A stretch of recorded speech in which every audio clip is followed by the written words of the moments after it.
Hey, everyone! Welcome back to the channel. In today's video, we're going to dive into one of the coolest and most useful tools in Photoshop, the color range selection. Whether you're editing photos, creating composites, or just need to select a particular color from your image, this tool is a game changer. So let's get started. First, let's talk about what the color range tool actually does. As the name suggests, it allows you to select pixels based on their color. This is super helpful when you want to isolate specific colors in an image, like the sky in a landscape photo or the red in a product shot, without having to painstakingly trace around it manually. To get started, simply go to the Select menu at the top of the screen and choose Color Range. This will bring up a dialog box where you can fine-tune your selection.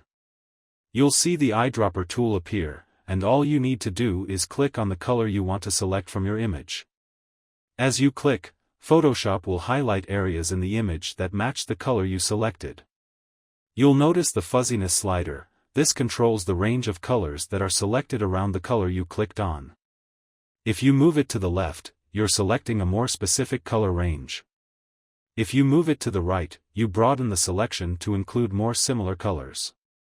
Play around with the fuzziness slider until you're happy with the selection. Don't worry about being perfect at first, you can always tweak it later. You can also hold down Shift and click to add more colors to your selection, or Alt/Option and click to subtract colors if it's picking up unwanted areas. Once you've made your selection, you can either press OK to apply it or refine it further by using the Refine Edge tool. But the cool thing about color range is that it works with all kinds of colors, including gradients or even transparent areas. So, whether you're working with photos, graphics, or anything else in Photoshop, color range is an incredibly versatile tool that saves you time while giving you precise control over your selections. That's it for today's quick tutorial. I hope this was helpful for you. If you have any questions or tips of your own on using color range, drop them in the comments below. I'd love to hear from you. And don't forget to hit that like button, subscribe, and ring the bell so you never miss an update. Thanks for watching, and I'll see you in the next video.